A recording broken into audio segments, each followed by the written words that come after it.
don't know the power of the dark side. I'm not a baby, I'm a man. I am an anchor man. Is this a kissing book? The way I see it, if you're gonna build a time machine into a car, why not do it with some style? Hello and welcome along to episode 5 of series 3 of Just Like in the Movies, brought to you by GK Media Ltd, providing digital content and marketing solutions for SMEs throughout Ireland and the UK. Every week our podcast explores and discusses what is happening in the Irish film industry and beyond. I'm your host Garry Kelly, and joined as always by Lisa Treacy. Hi there. And Dave Coyne. Good afternoon, good evening and good night. Good morning. The movies we are looking at this week are Fighting with My Family and The Aftermath. And we'll also be having a little discussion as well as what is happening in the world of entertainment and showbiz this week. First up though, let's talk about Fighting with My Family. Oh, sorry about that. Rock. We're huge fans. Thank you so much. We've been fans since you had hair. Oh, thank you. Hey, it's a choice. It's a damn good one too. See you guys. Rock. Yo. We're wrestlers as well, actually. We're actually doing the tryouts today. Oh, cool. What advice would you give us if we want to... Win over the crowd. Win over the crowd. What are your names again? My name. It doesn't matter what your names are. You walk around here interrupting the rock, you like you haven't seen the sun in 20 years. You like you just stepped out of Oliver Twist. Please, sir, may I have some more advice, sir? You want some advice? Here's the Rock's advice. Shut your mouth. What you want. How about what The Rock wants? The Rock wants you to go out there, take no prisoners, have no regrets, have no fear. Lay it all out on the line. Because if you don't do that, The Rock is going to find your friend Mary Poppins. He's going to take her umbrella. Yeah, he's going to shine it up real nice. He's going to turn that summit sideways and stick it straight up your candy asses. There's your advice. Straight out of the jabroni beating, pie eating, trail blazing, eyebrow raising, entertaining the globe, never hotter, talking to two rejects from Harry Potter. So that's how you win over the crowd. That's a clip taken from the new movie Fighting with My Family from director Stephen Merchant, who also wrote the movie, who also was executive producer, and also stars in the movie. And it's getting a great reaction based on a true story. Yep. Who wants to go first? I'll go first. Okay. I was skeptical, but obviously Stephen Merchant's involvement intrigued me because I think he's a very talented actor and, a very talented producer. He's done a lot of good stuff. And when I heard the story of apparently Dwayne "The Rock" Johnson, who also produced this film, I believe, and stars in it, he saw the documentary on a plane. And he, obviously, Stephen Merchant, and he starred in the movie The Tooth Fairy many years ago. And he rang him up and he said, listen, I've seen this really cool English documentary about wrestling. And that's how it all started. And Stephen Merchant then went off, watched the movie and said, yeah, we got to make a film about this. And that's why these guys are on the big bucks, because it's a great story. It's heartwarming. It's dramatic. There's, rocky elements. There's, fish out of water element, coming of age. It's a really good story. It's funny. And I enjoyed it immensely. And they did a great job. He did a great job directing it. And the actors in it are fabulous. Nick Frost plays the father. And Cersei, a.k.a. Lena Headey, plays the mother of these two wrestling children. And it's brilliant. Really good film. I enjoyed it. Lisa? Absolutely loved every bit of it. Is it the comedy that makes the comedy enjoyable to watch? comedy, like it's just funny. Like Vince Vaughn is brilliant. Yeah, Vince The Vaughn. Rock is brilliant. Stephen Merchant is brilliant. His wife, I don't know the actress that plays her, is brilliant. Yeah. Everybody who's in it. The kids are great. I shouldn't say kids. They're probably like 20 something. Yeah. But to me, they're kids. And I think the troupe of actual kids that they have that they're training, and oh my God, your man Paul, whatever his name isn't Paul, the guy that was in Paul, the guy that's in everything. Nick Frost. Nick Frost, couldn't yeah. think of his name. He's classic Nick Frost. Yeah. Everything that comes out of his mouth is just genius. Effortless genius. Yeah. I love it. Okay, so give us the story. It's based on this. Basically, there's a family who are wrestling mad.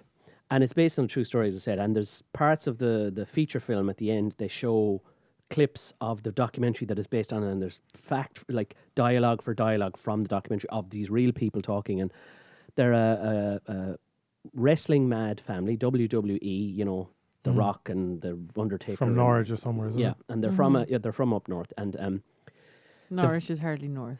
well, it's north enough. You're on the wrong island there. So. And Norwich is not up north. It's over near Bath. Trust me, I've been there. Okay. And actually, there was a scene where the street, and I was like, I've been on that street. Bath and is in Somerset. That's in the south. Sorry, never mind. Go on. Anyway, This is not a geographical show, people. Anyway, so they're wrestling mad, and they grew up with wrestling. The father's wrestling mad, the mother's wrestling mad. The two kids are wrestling. When I say the two kids, there's actually three kids. One's the elder son who's in prison for losing it, and he used his wrestling skills and he hurt somebody, and he's in prison for GBH.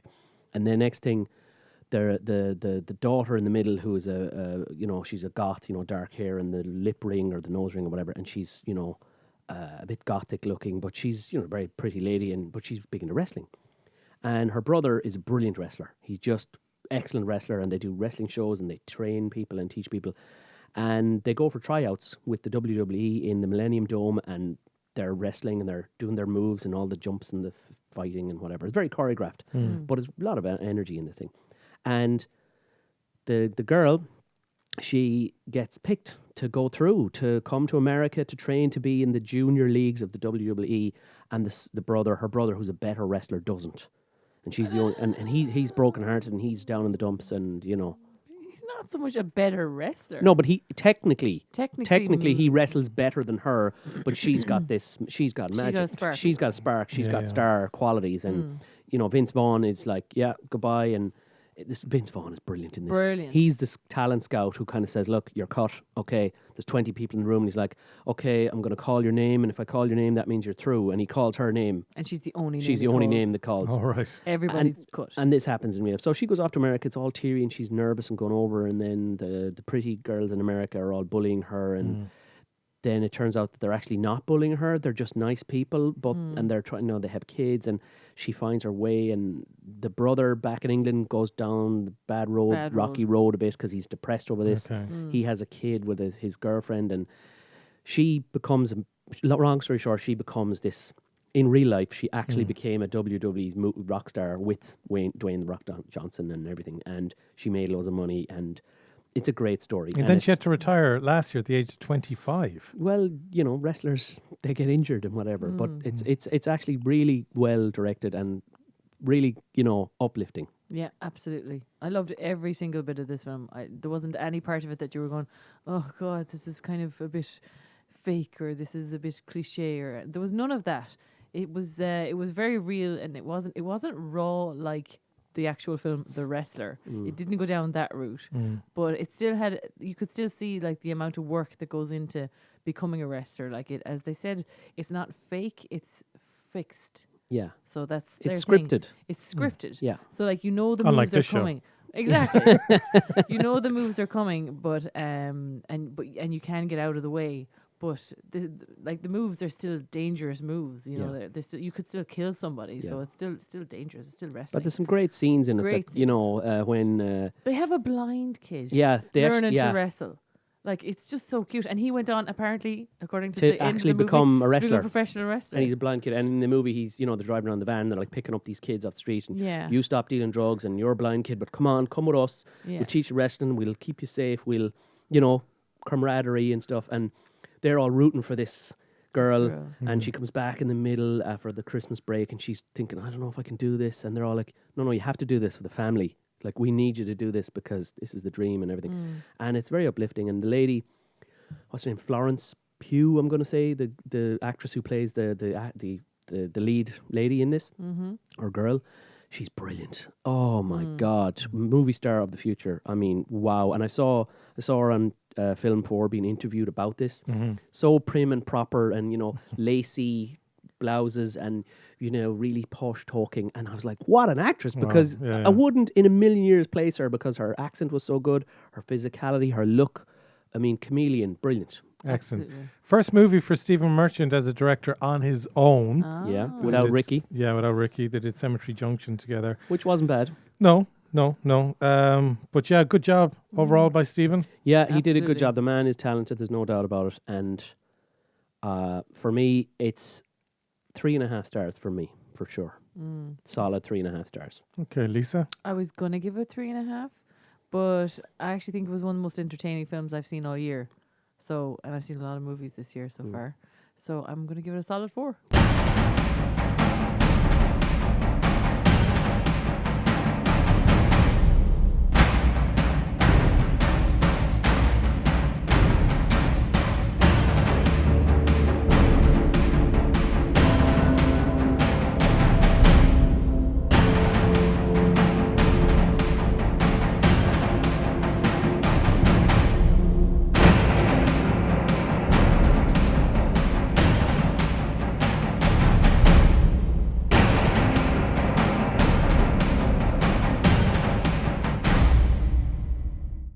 Okay, there you go. That is Fighting With My Family out in cinemas now. Next up, we're taking a look at the aftermath. During the war, did you ever hope for a German victory? I wanted to go back to how it was. I miss my wife. She died in the firestorm. You didn't tell me what I was walking into. This isn't how it was supposed to be. None of this is how it is supposed to be. Please don't go. I have a job to do.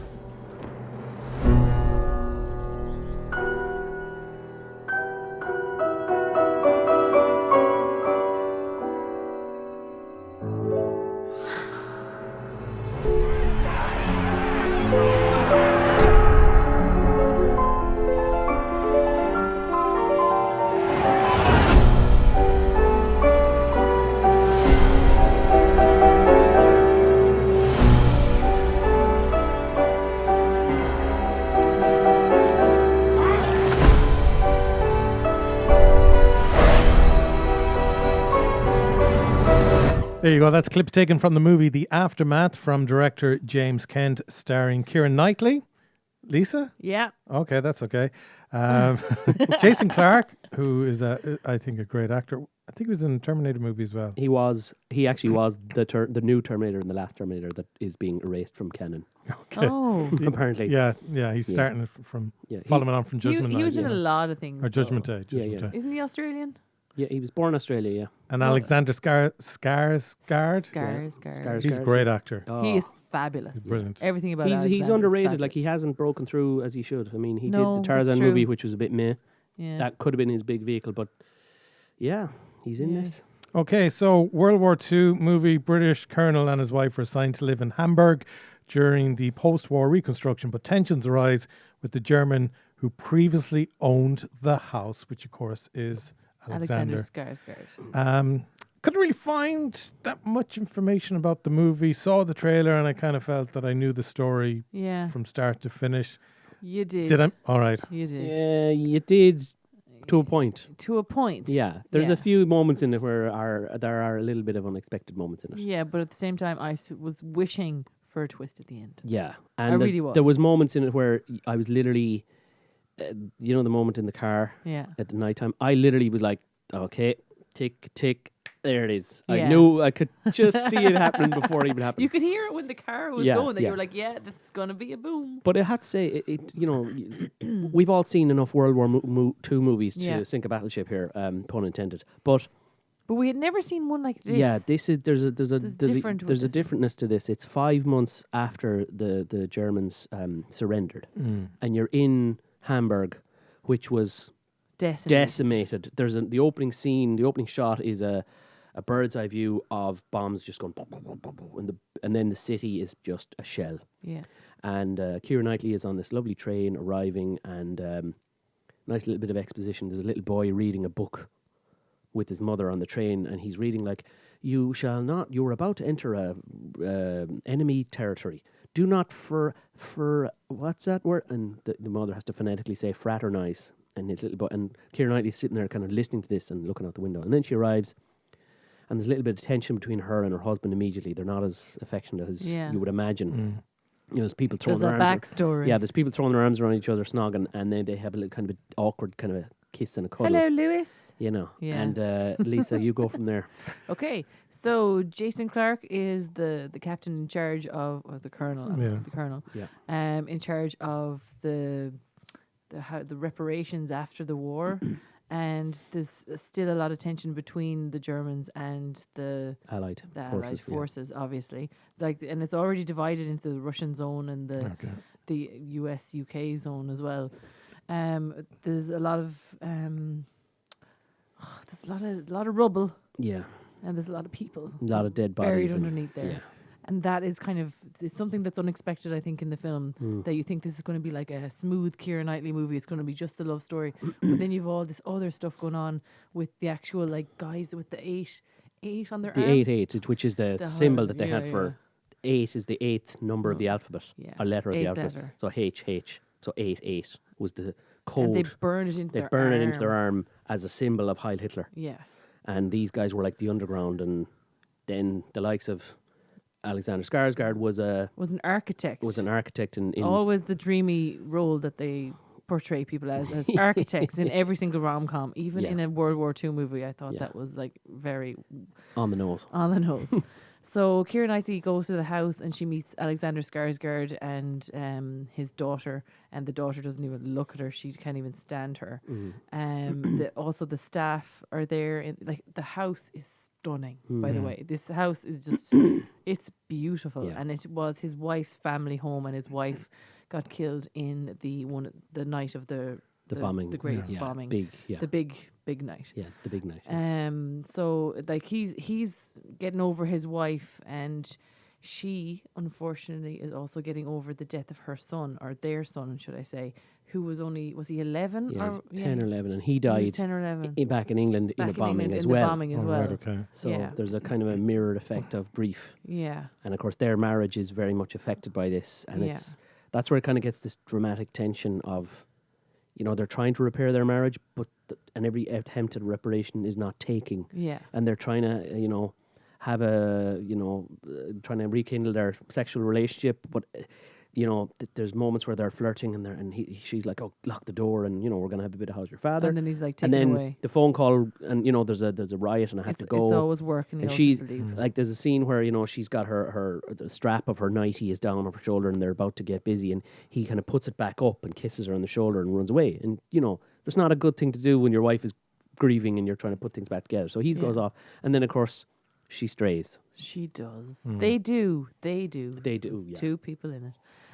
Well, no, he wasn't cheating on anyone, but he was, But going back to what you're saying about it, excuse me, it's different to what we've seen before. Is that because we're seeing it more from what it was like for German people after the war, just from but normal you rarely Joe see Slopes? it from a German. That's what I'm saying. You rarely see it from a German perspective because they just totally didn't do anything with the war forever. If up until the 90s, maybe I think that's when they finally started making. But I believe this film was partly funded by German arts organizations, and because it humanizes the Germans as. I mean, we all think of the Nazis, and people forget that the first country the Nazis invaded wasn't Poland; it was actually Germany. So it humanizes them. The staff are there, and they're people, and there's kind of human moments where. There's a piano in the house. The piano plays a big thing, and it's his house, and the British have taken over the house, requisitioned the house, and then they're going to get sent off to a camp. But Jason Clarke's character, he has an affinity. He's like, they're just people. We won the war. The war's over. Stop bitching and moaning. The war's over, and he says, "Look, you can stay in the house. You stay upstairs, and we'll stay downstairs." And at the beginning, Keira Knightley's like, "I don't like this at all. It's not what I was getting into, and all this kind of stuff."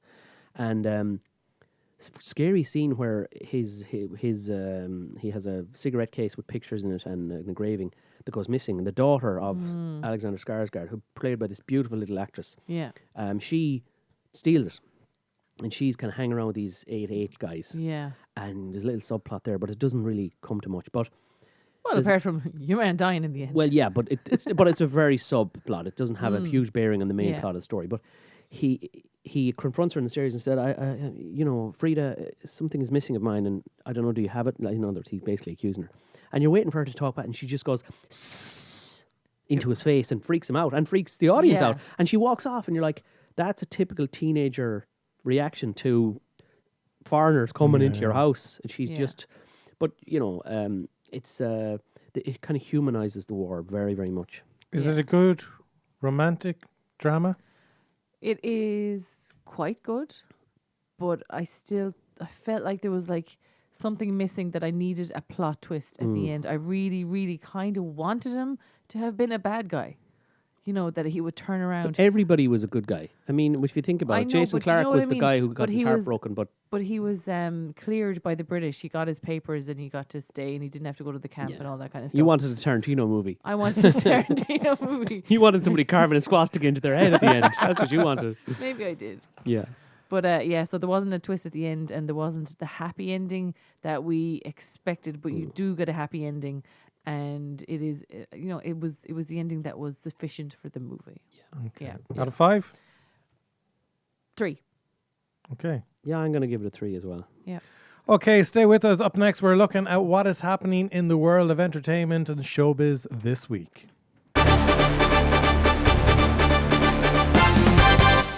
Last week on the show, we were talking about Derry Girls hitting TV screens. Channel 4, you were right, Lisa. Thank Good on you. you. On March the 5th. And I got to watch it last night. Dave, did you see it during the week? I know, Lisa, you didn't. I know, did. sadly, I recorded it though. Yeah, I watched it indeed, yes. And I saw the entire first series as well. So, it's meritorious. The first season was quite good. It was refreshing, bright. It had a kind of a Moon Boy vibe, and it had a bit more political weight than that. Nostalgic and, what have you. But obviously, can't really judge a book by its cover in terms of just one episode. But it was a bit of a damn squib. Yeah, it wasn't great. It was a bit of a damn squib. It opened well. The opening scene was good in the bath. And it kind of went, okay. And then it just went downhill from there. And it was just very formulaic and Predictable. extremely predictable. They were doing this piece where they had Protestants and Catholics in a hall, and they were trying to get them to kind of bond and form a relationship. And they're like, okay, what similarities do Catholics and Protestants have? And everyone just kept coming up with differences. Yeah. But it went on, and it was so predictable that that's the way it was going to go. But I found this time, and there was only, 6 episodes in the first series, I could almost predict what each character was going to say before they said it, because, I don't know, are they so one-dimensional? It's, exactly what joke is going to be thrown in by I mean, the jokes are, like, for example, Tommy Tiernan's character, who plays the father of one of the lead girls, he and his father-in-law constantly, like, if he says, I think I'll have a cup of tea, the father will inevitably go, I don't want a cup of tea. It's always contrary to whatever he says. So that's a joke that was going on in the first one. And now they did like 6 of those jokes in this episode. It's like, okay, we get it. There's the father hates him, no matter what he does. Even though the character that Tommy Tiernan plays is a really good father and a nice guy, no matter what he does or says, his father-in-law will do the opposite. And it's like, okay, that's a joke. You can't milk that joke every 5 seconds. I mean, when Dougal says, these cows are small and those cows are far away, you can't reuse that joke 5 times every episode. Otherwise, it just gets stale. Yeah, and they were doing that with many characters throughout the one episode. But anyways, we'll wait and see. Hopefully it'll take up a bit of momentum. I don't want to, be downer on it. It's just we were so hyped up because when the first season came out, the first season was so good. And obviously one of my Oran Moore compatriots is in it, Nicola Coughlin, and she's very good, and she's very good at the accent and everything. But the characters are a bit flat in terms of they need more. They need more. They need to grow. They need to grow, and they need more room. But there's potential there, and I'm not giving up on them yet. Yeah, fingers crossed. Will Smith is done playing Deadshot, reportedly. He's being replaced by Idris Elba in The Suicide Squad. Oh, really? Yeah. Wow. Did you see Suicide Squad? I didn't really want to because everyone dressed up as you one for Halloween, and I was I've seen the movie then. Yeah. I did see it, and I thought it was meh. It was very, big MacGuffin. We have to get to this place to stop this guy doing this thing and unleashing whatever MacGuffin that this movie has in it. So it was a bit meh. Lots of origin stories, overdone. They didn't really move much in the movie. Didn't.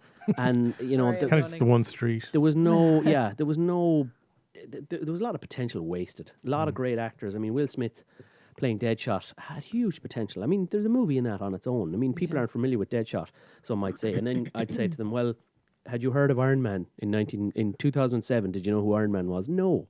Now Iron Man is bigger than Superman. And, Deadshot is a really cool character. Will Smith is a really cool actor. There was something to be had there. And they wasted it on overdoing the CGI, and it was too dark and too many stories. Too grubby. Too many subplots of subplots of subplots. And I was like, right, we don't need all this. We need a clear story here. And the problem with the DC universe, in my opinion, so far, the overall plot is real MacGuffin-y 1980s. This cup is the cup of power, and if he fills it with tea, the world will end. So we have to stop him from getting the tea into the cup. And it's nonsense. It's enough with the MacGuffin-y stuff already. Oh, there's huge difference now between what Marvel and DC are bringing out. Yeah. Oh, I mean, even in the subsequent DC movies, what do they call them? Something boxes. In the world boxes or something. And then Marvel do it better. They do Infinity Stones. Oh, yeah. So the Stone of Soul, the Soul Stone, and the Soul Stone, and the Power Stone, and the Time Stone, and he gets the glove, and they're all in different places, and they have a bit of mythological. Whereas the DC writers are like, right, lads, we need a MacGuffin. Go to the MacGuffin drawer and see what you got. Nonsense. Right. Yeah, I don't know. Really, is it a good move for Idris Elba to take I think it up? Idris Elba needs a new agent because he's a fabulous actor, but he has not made the right decisions. He was to be the next Bond. That was the rumor a few years ago. It's called a rumor. That doesn't mean it was going to happen. Would you like him? I was Bond? going to be the next Bond Yeah, at Dave, one point. I've always been interested to know your opinion on that. Who will the next Bond be? You won't know who it is. No, but would you have liked Would you have liked it him to yourself? be Bond? taken up? Yeah, I think he'd do a good job. I mean, But you think it's an unknown that they're going to bring next time around? I think if I was a producer of the next Bond movie, because Daniel Craig was an unknown, and he has done a great job. And when I say unknown, like he was a working actor making his living, but he wasn't a movie star. No, he wasn't. People are saying, Tom Hardy and Cillian Murphy. I'm like, No, they're far too big. They're far too famous. Yeah. A Bond and What what's his about name? that guy, Superman. that Fox guy? Is there a Fox guy? Not sure. No, there's a guy from Game of Thrones that they keep throwing out. His Oh, name. Richard Madden, who is Yeah. he played the bodyguard in the BBC Oh, yeah, show, yeah, The yeah. Bodyguard. He's a potential because he's the right age, he's the right look, he's a good enough actor, and he's not like Richard Madden's name is not famous. No. He's not a famous actor, so he's a potential. However, Game of Thrones has elevated, even though he died in season 3 of Game of Thrones. But I think it won't Thanks be for any of ruining those. it. I was about to start watching. Spoilers! It's been in the it's been in the public domain. So, Treacy, Sarah, Lisa, God, I had that same meeting again today. God damn it! This Sarah person needs to be eradicated from your mind. But the thing is that who the Bond is going to be, they do the speculation and Bond fans just go, I don't care. Until the announcement is made by Barbara Brock. The people are saying the movie's going to be called Shatterhand. Yeah, and she's saying And no. it won't be Shatterhand because it could I be. thought you said it was going to be Shatterhand. No, I said it, but it subsequently Barbara Broccoli, who is the producer, she signed. Somebody did this mock-up of the poster. I know Barbara. She's Cubby's daughter. There you go. And she signed it. She's a cousin Sarah. She signed it and said, "No, it's not," and put an arrow down to this. So it could be misdirection. It could be they're playing the whole. Do you remember when Moneypenny came back, and it wasn't revealed until the end of the movie that her name was Moneypenny? Oh yeah. So they're trying to do all this Yeah. anti-Twitter leaking of information and stuff. Are we going to be watching the final season of Game of Thrones? Absolutely, absolutely. Okay. I haven't watched only one episode. I got Are to. you I got to joking me? season I'm sorry. 3. I just didn't have the Security, time. security. We have an intruder. I What do you didn't have the time. find the time? It's like a soap opera. Do you watch soaps? I used to. I give Okay. them up. If somebody has a soap opera in the background and like he's shouting at her or whatever, I'm like, I don't care. Turn it off. It's nonsense to me. But if you know that he's her brother, sister's uncle, and then he did this and she did that, and that's why they're shouting at each other, then you're gripped by this. That's why soap operas do so well. And Game of Thrones, first few episodes, like, what's this? And then it's like, Episode season. then you kind of go, oh yeah, they're brother and sister, and they're oh yeah. And next thing, it's 5 o'clock in the morning. You're like, one more episode, and you're in and you're hooked. And people are like, See, I'm kind of afraid that might actually happen, But and it then I'll will. never actually get up. but people are like, oh, I want to do a recap, and I'm like, no, I know every in and out of that that series, and who's who, and what's what, and who did what to whose brothers, mothers, fathers, uncles, dog, back in the day. So Nice. when this new season comes up, I literally can't. It's going to be the biggest TV event of The season. TV, I think. Maybe. Okay, stay with us. We have a couple of more news items that are on the agenda.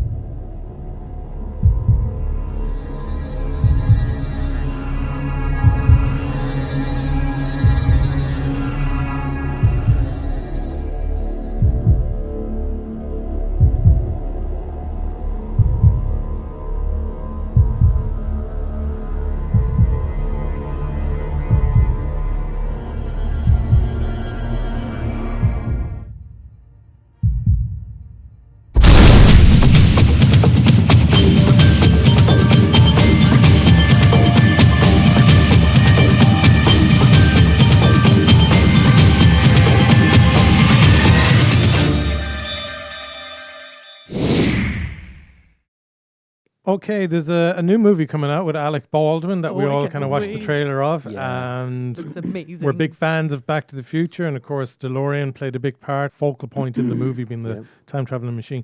This looks like a really interesting docudrama Framing John DeLorean, where Alec Baldwin plays John DeLorean, but also it features archive footage, and it just seems to be put together really, really well. Really imaginatively. Like, it's not your standard fare, like, this is a clip of him doing his thing and a voiceover and a bit of text, and in 1984 he did this, and this is gone. I'm really excited about just the concept of A a docudrama. docudrama that's just really well made, and with the likes of Alec Baldwin in it, you know it's going to be. And saying that John DeLorean, the image was misconstrued, that the John DeLorean we know possibly was a different person to the real guy. Yeah. Well, we didn't know all about the stuff was going on, all the shenanigans that were going on in the background. Yeah, but I mean, the iconography of the car being like a terrible car, but famous because it was really good looking, and the hype around it and the marketing around it. And it's literally one of the worst driving cars in the world.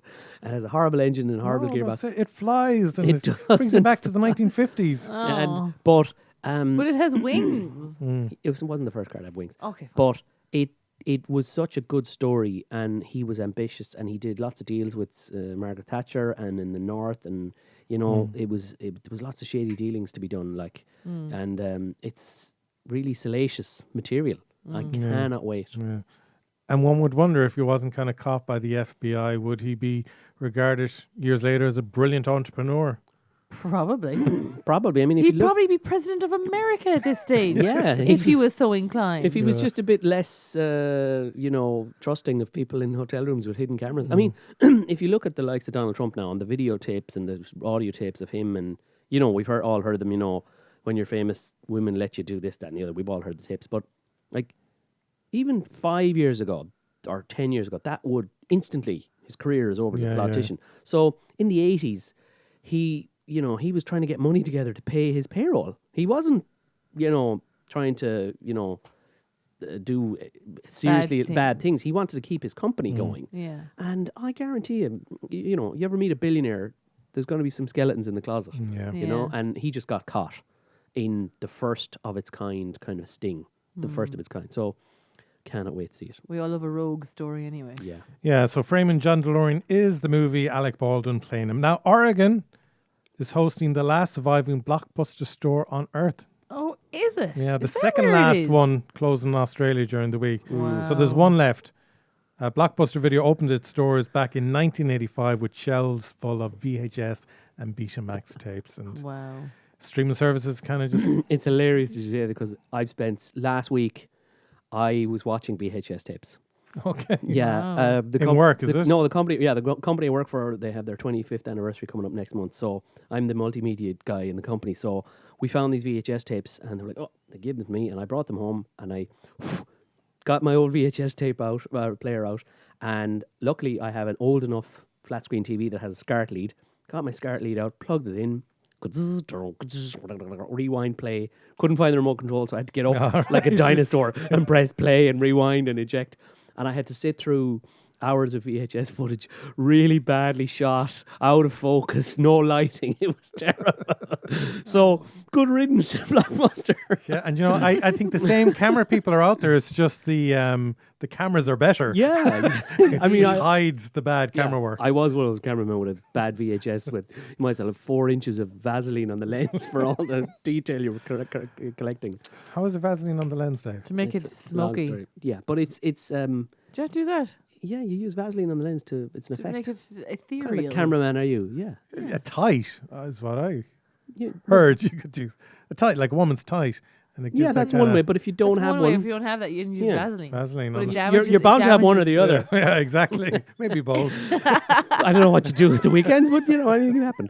But I mean, it was funny you say that. But is the shop like still, It's still open, it's functioning? still functioning, Who's yeah. walking in there renting VHS tapes? I think it's just this couple who have it, and are just holding on to it for nostalgic reasons, but it's not actually generating. But somebody needs to go in there and just preserve that as a historical, Demolition Man style exhibit to go into. Just literally pick the whole shop up, put it in a museum, and go, "Hello, kids. This is how we used to do it. Used to go, I want to get the new movie. It's out on Friday. Go in and, it's all out of stock. And you go, what? And then you have to walk around for an hour and pick find Goonies something or crap. something. Yeah. Or something crap, not Yeah, Goonies. Goonies no. isn't crap. But, you have to pick something and go, oh, yeah. And there was We'll no watch this, there was no sure, your trailer man was in it. or 5-star review from us or IMDb or Rotten Tomatoes. It was just, look, it's an Eddie Murphy movie. Let's get it. Yeah. That was it. Yeah, sad but true. Yeah. Locally, Offline Film Festival has announced its second 6-month animation residency, which sounds really cool. It kicks off in May and culminates in a premiere of the work then created at the Offline Film Festival in October. Up to 3 animators will get the chance to spend 6 months working in Birr on their latest passion project with ongoing mentoring as well as visual and audio post-production services from award-winning digital studio Piranha Bar. Ooh. So that's brilliant initiative there from Offline for animators. I guarantee you. Fair play to the Guarantee you people. they'll have talent coming out of there. Like world-class talent coming out of there because the Offaly know what they're doing. Despite the fact that they're in the middle of nowhere. Yeah. They know what they're doing. Fair play to the faithful. Birr is a great place to actually go on a Sunday. Birr and is a just great place. Walk the gardens of the castle. I mean, we take the yeah. mick because we're Galway people and we're snobby, but Birr is a good spot. And Offaly, they're good But people it's got down the there. observatory and everything. It's Yeah, class. it's And brilliant. they always come to the Galway Film Festival that we've all worked on. I mean, they come up, they make their presence known, they have the crack, they know what they're talking about. You have a chat with some of these Offaly film people. They know, you kind of think, they're playing football and hurling and they're nothing about film. They know what they're talking about, so it's great to see, and I guarantee you we'll hear more. Absolutely. Guarantee you. And finally then, Screen Ireland, formerly Irish Film Board, has announced the latest funding applicants, those who are successful in applying for funding.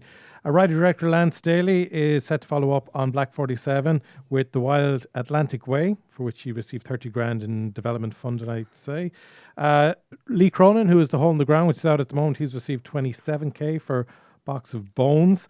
50k to Lenny Abrahamson for his next production. Aisling Walsh received 50k for her latest project. Treasure Entertainment, they got quite a bit of funding for a variety of projects, so fair play to the gang there. 5 animation projects also included in the development lineup. Ross Whitaker, who did that brilliant Katie Taylor documentary, he's gotten 15k for a project called Beating the Bookies. That's development funding, but that sounds...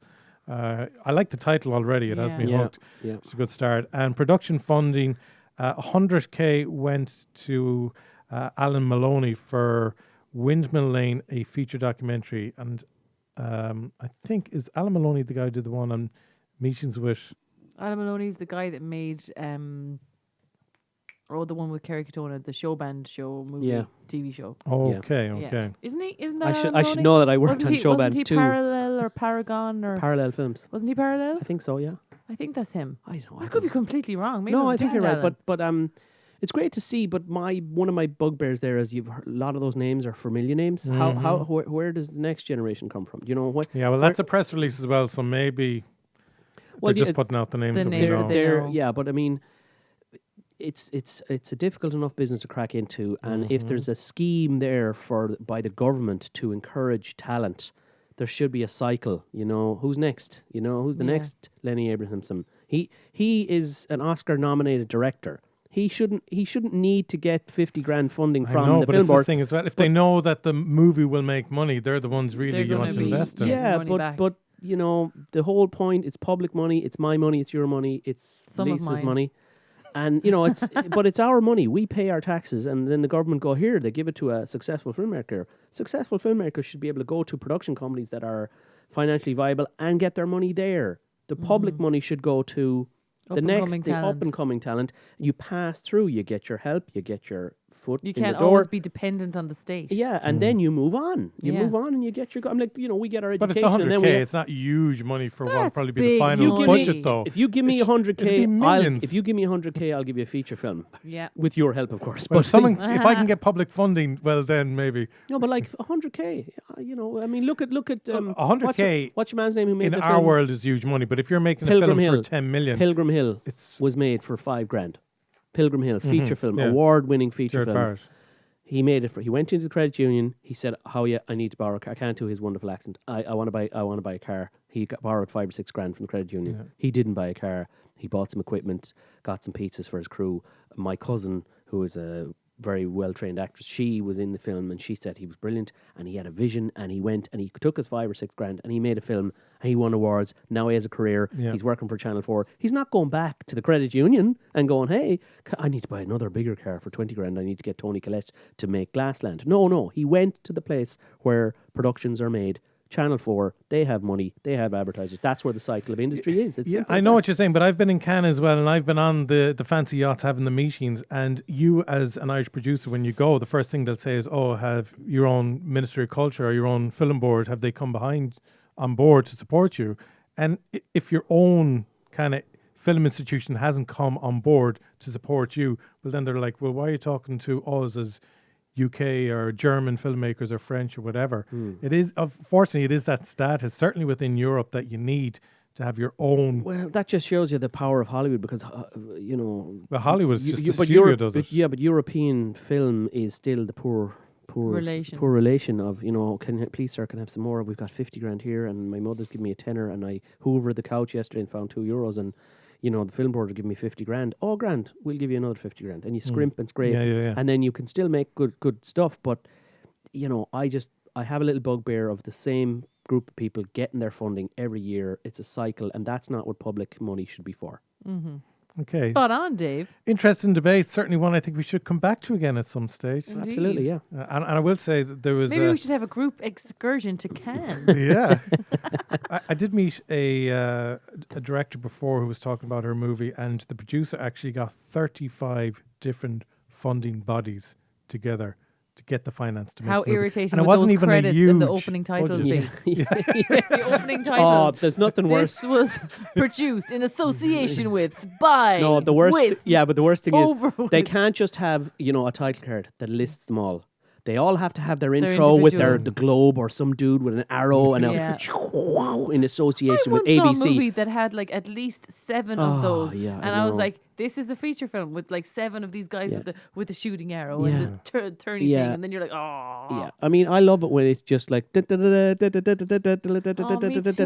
and you go, that. I'm in safe hands here. Yeah. You just go, This I'm is a go- studio. I'm going to get a movie. I'm not going to get a hodgepodge of weirdness or somebody with I know.